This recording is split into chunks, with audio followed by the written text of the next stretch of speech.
ఈరోజు ఏలూరులో వైఎస్ఆర్ కాంగ్రెస్ పార్టీ యువజన విభాగం ఆధ్వర్యంలో సంవత్సరం రోజుల కూటమి పాలన ఏ రకంగా అయితే నిరుద్యోగులను, యువకులను, విద్యార్థులను మోసం చేస్తుంది అని ప్రపంచానికి తెలియజేయాలనే ఉద్దేశంతో చేపట్టిన ఈ నిరసన కార్యక్రమానికి మాకు మద్దతు తెలిపినటువంటి ఇక్కడున్న యువకులకు, విద్యార్థులకు, అలాగే వైఎస్ఆర్ కాంగ్రెస్ పార్టీ నాయకులకు, విద్యార్థి విభాగం నాయకులకు, యువజన విభాగం నాయకులకు, ఇక్కడ ఉన్నటువంటి పెద్దలకు అందరికీ ముందుగా నా ధన్యవాదాలు, కృతజ్ఞతలు తెలుపుకుంటున్నాను.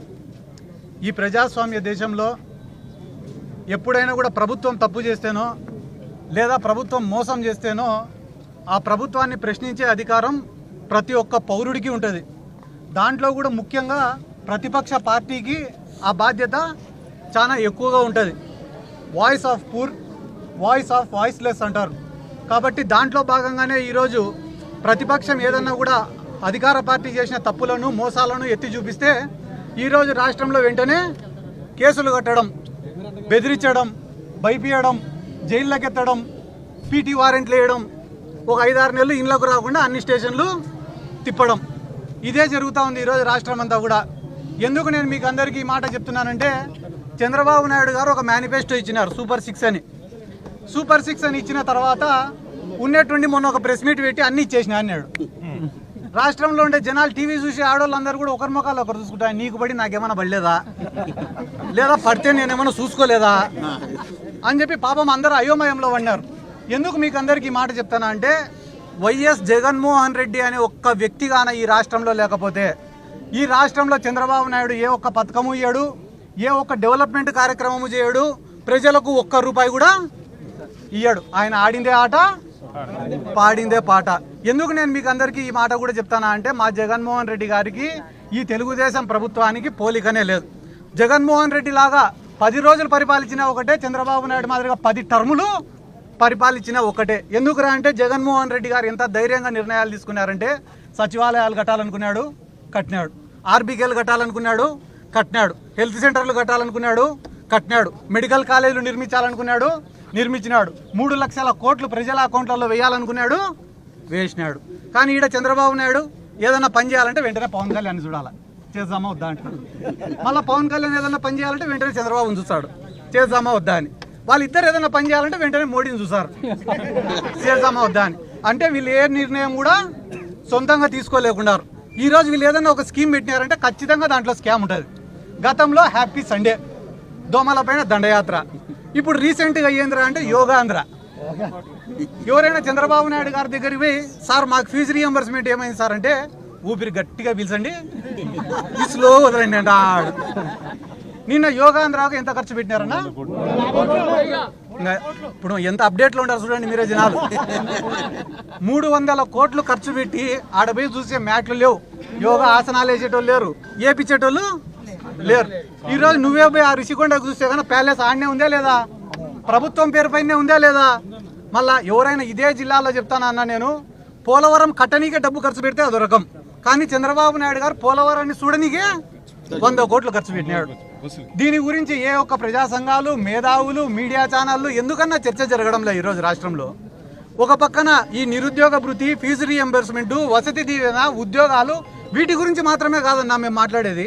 పవన్ కళ్యాణ్ గారు ఉన్నారు, ఆయన నమ్మి ఈ ప్రాంతంలో ఉండే ఎంతోమంది యువకులు ఒక జనసేన జెండానే కాకుండా తెలుగుదేశం జెండా పట్టుకున్నారు, బీజేపీ జెండా పట్టుకున్నారు. వాళ్ళు ఏమనుకున్నారంటే కానీ, ఇంకా వైఎస్ఆర్ కాంగ్రెస్ పార్టీ 164 సీట్స్ ఎప్పుడైతే వాళ్ళకి వచ్చినాయో ఇంకా రాదు వైఎస్ఆర్ కాంగ్రెస్ పార్టీ, దీన్ని భూస్థాపితం చేస్తామనే ఒక ఇంటెన్షన్లో వాళ్ళు వెళ్ళిపోయినారు.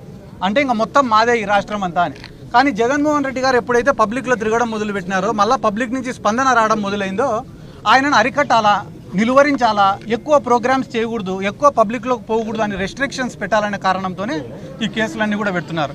ఏమన్నా ఇక్కడ ఉన్న మీడియా సోదరులకు మీకు తెలీదా అన్న, చంద్రబాబు నాయుడు గారు మీటింగులు పెట్టి 5,000 మంది 10,000 మంది మహిళల్ని పిలిచి వాళ్ళకు ఒక 500 చీరలు ఇస్తే, ఆ చీరల కోసం పాపము తొక్కిసలాట జరిగి 10 మంది 20 మంది చనిపోయిన సంఘటనలు మీకు తెలుసా తెలీదా? ఇంతకు మించి నేను అడగను. గోదావరి, ఇటువంటి గోదావరి బస్సు నేనగా లిస్టు చాలా పెద్దది ఉంది.